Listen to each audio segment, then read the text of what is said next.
दोस्तों कंतारा मूवी का चौथा दिन है, यानी कि संडे।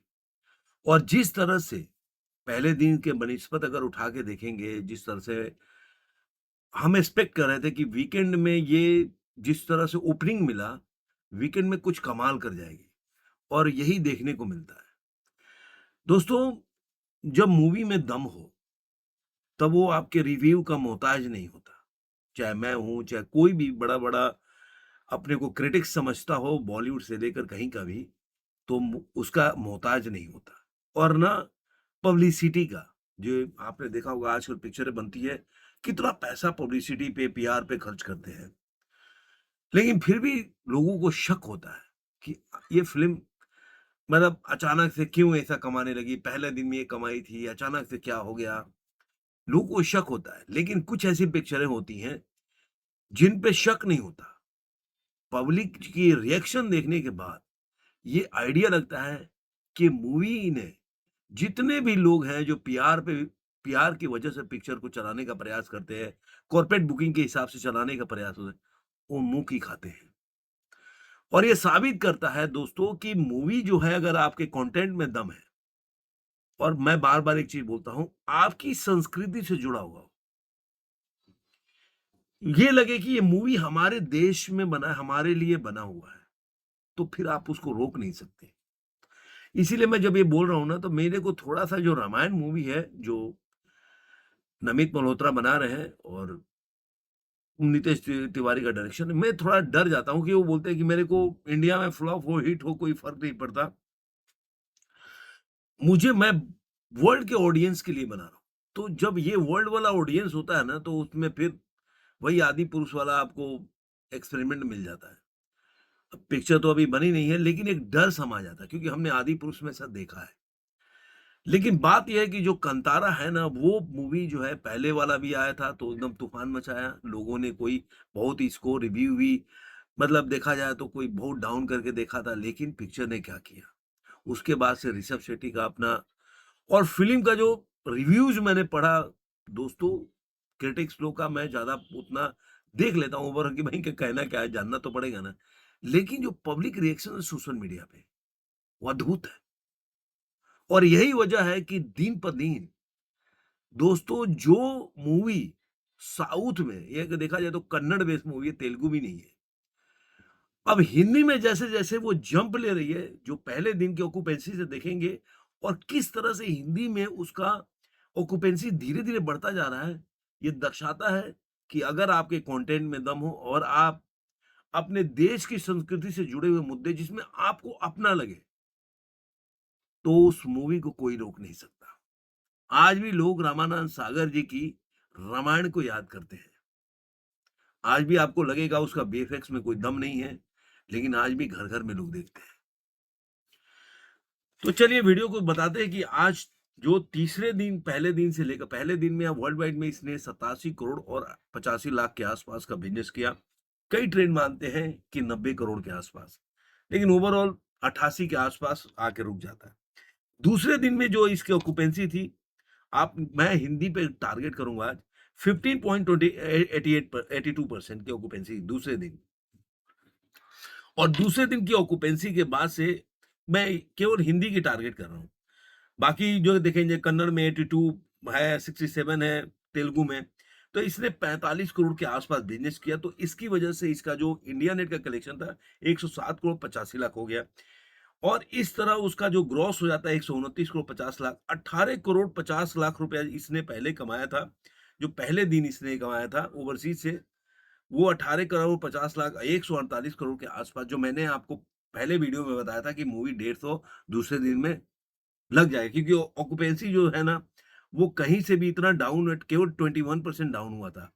तो अगर पहले दिन 88 तो मैंने पहले ही बोला था कि ये मूवी जो है स 60 करोड़ के आस-पास कमाएगी। एकदम एग्ज़ैक्टली वर्ल्ड वाइड कलेक्शन में 60 करोड़ ही कमाया है। इसलिए इसका जो वर्ल्ड वाइड कलेक्शन हो गया 148 करोड़। अब तीसरे दिन की ऑक्यूपेंसी क्या बोलती है? तीसरे दिन में इसने कन्नड़ में 83.63% जो कि अगर देखा जाए तो कन्नड़ में कल 82 था दूसरे दिन में, वो 1% का जंप लिया, 1 क्या 1.5% बोलेंगे। उसके बाद आप देखेंगे जो तेलुगु है उसमें 60 अगर देखेंगे तो 60% का ड्रॉप है, 67.69 था, अब 67.06% है। तो आप बोल सकते हैं कि मतलब 0.60% बोल दें। लेकिन गेम कहाँ चेंज हो रहा है? गेम चेंज हो रहा है हिंदी में। जो 15% का सीधा-सीधा करीब-करीब डबल है।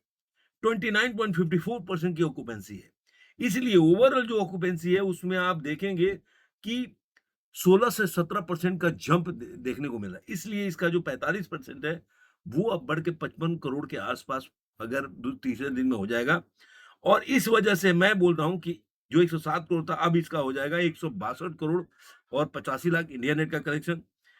अब मैं जो प्रेडिक्शन कर रहा हूँ, देखिए ऑफिशियल कोई डाटा नहीं है, तो अब 162 करोड़ 85 लाख ये इंडिया नेट का कलेक्शन हो जाएगा। और इसके साथ ही अगर ओवरऑल कल 60 करोड़ कमाई थी, तो क्योंकि 12 से 13% का जंप है, तो 15 से 16% का जंप है, तो मैं अंदाजा लगा रहा हूँ कि कल से आज 10 करोड़ ज्यादा कमाएगी।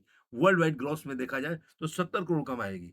तो 70 करोड़ कमा लेगी तो ये मूवी जो है अपने 3 दिनों में 233 करोड़ 85 लाख रुपए ये मूवी कमा लेगी। अब चौथे दिन का जो ऑक्यूपेंसी आपको बताऊंगा, तब आपको लगेगा कि मूवी अभी भी जो जिस तरह से कमाई कर रही है, इसकी ऑक्यूपेंसी चौथे दिन का एक अलग लेवल पे कमाई चल रहा है इसका। चौथे दिन की जो ऑक्यूपेंसी है इस मूवी का, कन्नड़ा में कल जो 83.63% था, मतलब तीसरे दिन सैटरडे के दिन, वो 90% के 19 90.10% मतलब 90.10% की ऑक्यूपेंसी है। अभी तक जो आया हुआ है, मॉर्निंग में 83.31% है, आफ्टरनून में 95.13% है, इवनिंग में 91.85% है। अगर इसी तरह देखेंगे तो तेलुगु में भी कल के मुकाबले ये थोड़ा जंप है, मतलब 0.10% का 69.17% का जंप देखने को मिल रहा है। जो 60 जो नहीं 2% का जंप है, 67 पॉइंट जो 06% था, तो करीब करीब 2.10% का जंप देखने को मिला, 69.17%। तो यहाँ भी वहां पे जंप कितना हुआ, जो 83 था तो करीब करीब 8% का जंप है, यहाँ पे 2% 10% का जंप मिल गया आपको। अब हिंदी में देखिए, जो कल था 29% के बाद 29.54%, वो बढ़ के हो गया 39%। तो यहाँ भी 10% का जंप, तो 10 पहले था और 10 20% का ओवरऑल जंप है। तो जो मैं बोल रहा हूँ ना कि world wide collection, India net में जो कलेक्शन इसका होगा, जो 55 करोड़ बताया था, कहीं ना कहीं ये मूवी जो है संडे के दिन में ये 65 से 70 करोड़ कमाएगी ये इंडिया नेट में। और वर्ल्ड वाइड ग्रॉस जो इसका हो जाएगा 80 के से कम नहीं जाएगा। 80 से मुझे लग रहा है 85-90 करोड़ के आसपास इसका ग्रॉस, 90 मान के चलिए कि 90 इसका ग्रॉस हो जाएगा। तो जो 233 करोड़ है ना, तो ये अपने चौथे दिन में 300 करोड़ के आंकड़ा को क्रॉस करके एक रिकॉर्ड बनाएगी। ये मेरा वीडियो आप याद रखिएगा कि मैंने जो एनालिसिस किया है वो आपको बताया कि 90 करोड़ के ये 60 को क्रॉस करेगी, मतलब मुझे लग रहा है 65 से 70 करोड़ के आसपास ये कमाएगी चौथे दिन। और 85 से 90 करोड़ के आसपास का ग्रॉस कलेक्शन हो गया वर्ल्ड वाइड में। तो अब इसी में आप 233 में जोड़ेंगे, चाहे 90 जोड़ लीजिए, चाहे 85 जोड़ लीजिए, वो आपके हिसाब से। तो ये मूवी आप देख लीजिए कि 70 जोड़ेंगे तो 300 हो जाएगा, आप 20 जोड़ दिए तो 323 करोड़ के आसपास, 320-30 के आसपास ये मूवी अपने 4 दिनों में कमा लेगी।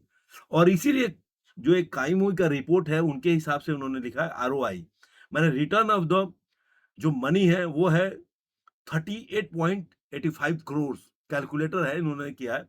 और दूसरा अगर परसेंट में देखा है तो 31.08% का इनका जो परसेंटेज मनी जो है रिटर्न हो गया है। ये कब का बता रहे हैं, केवल 3 दिन की बता रहा हूँ मैं, चौथे दिन का रिपोर्ट भी नहीं बताया। तो ये मूवी का एक अलग क्रेज है।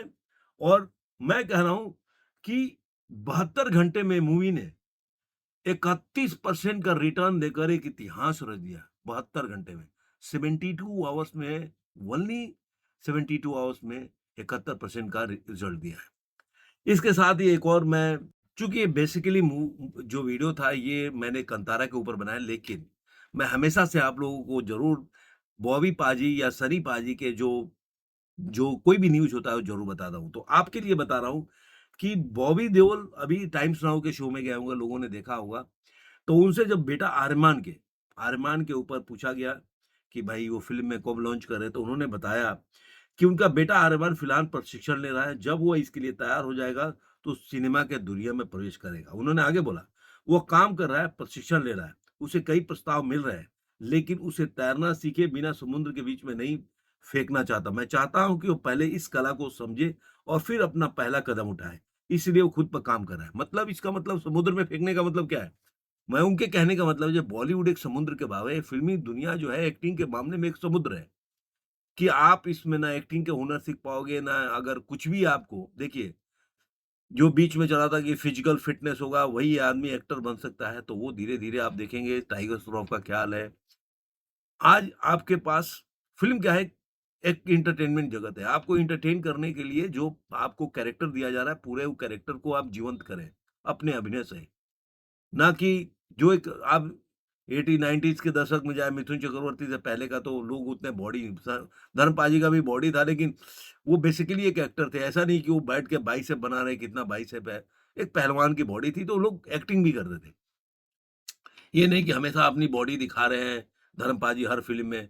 इक्का-दुक्का फ़िल्म में दिखाया हुआ अलग बात है। लेकिन आजकल क्या है ना कि एक्टिंग पे कम ध्यान, बॉडी पे ज़्यादा ध्यान है। तो लग रहा है कि फ़िल्म जगत पूरा जो जिम में चला गया है। तो धीरे-धीरे वो किंवदंती जो टूटती जा रही है, अभी लोग वो पिक्चरों को पसंद नहीं करते। आपके कैरेक्टर के लिए अगर बॉडी की ज़रूरत है तो बनाओ, लेकिन कैरेक्टर में आपको कोई एक्टिंग नहीं आती, ज़बरदस्ती आप बॉडी शर्ट खोल के तो वो 90s के दौर या 2000 का वो दौर चला गया। अभी लोग थोड़ा-सा मुझे लग रहा है कि इसीलिए देखिए बॉलीवुड की फ़िल्में हिट नहीं हो पा रही हैं। उन्होंने आर्यन खान के में बोला वो तो इस तरह से उन्होंने बताया कि उनके पास ऑफर्स तो आ रहे हैं, उनके लड़के बेटे के ऊपर अरमान के लिए और काफ़ी हैंडसम है। लेकिन मैं आज भी मानता हूँ कि बॉबी देओल अपने टाइम में अपने बेटे से ज़्यादा हैंडसम थे। जैसे कि मैं मानता हूँ कि धर्म पाजी अपने दोनों बेटे से ज़्यादा हैंडसम थे, मैं मानता हूँ।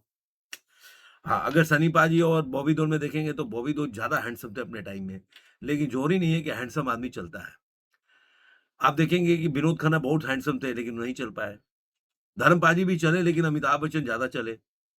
अब जो भी वजह है। तो हैंडसम होने का मतलब नहीं है कि अब मुझे लग रहा है कि बॉबी देओल जब आया था तो उनसे ज़्यादा कोई हैंडसम नहीं था, उस समय। अभी भी देखेंगे तो बॉबी देओल उस समय का अगर गाना देखेंगे तो आप अलग लेवल पे चाहे हाइट ले लीजिए, पर्सनैलिटी ले लीजिए, लुक्स देखिए अलग लेवल का है। आजकल क्या ना बाल के पैचेज़ लगा रहे हैं, उनका नेचुरल बाल था, लोग बॉडी बना रहे हैं, वो नेचुरल उनकी एकदम फिटनेस थी, आप बरसात मूवी देख लीजिए, मैं तो कई बार देख चुका हूँ। तो ये जो है वो धर्म मतलब वो चाहते हैं कि फ़िल्म का हुनर सीखे, अच्छी बात है, जब फ़िल्म दुनिया में आ रहे हैं तो। देखते हैं हाँ, कोई अनाउंसमेंट होगा तो लेकिन मैंने ये भी सुना है कि करण जौहर काफ़ी उत्साहित हैं उनके ऊपर उनको लेकर पिक्चर लेकिन भगवान से मना हुआ है, अभी करण जौहर किसी पे पिक्चर ना बनाए। ये करण जौहर जिसपे ऊपर पिक्चर बनाते हैं वो बंदा इक्का-दुक्का मुझे तो करण जौहर मतलब वो एक्टिंग को निखार नहीं पाते। ऐसे डायरेक्टर होना चाहिए जो एक्टिंग को उनके जो एक्टर है वो बाहर निकाले, वो बड़ा बात है। क्योंकि बाद में आपको लॉन्ग रन में आपका एक्टिंग ही काम आएगा। तो इसीलिए वो बॉबी देओल ने बोला कि एक्टिंग उनको आना चाहिए मतलब इसलिए वो उसपे प्रशिक्षण कर रहे हैं और उसपे ट्रेनिंग में है। तो आपको ये वीडियो कैसा लगा ज़रूर कमेंट में बताइएगा। फिर मिलेंगे किसी और वीडियो में आज के अंक में इतना ही।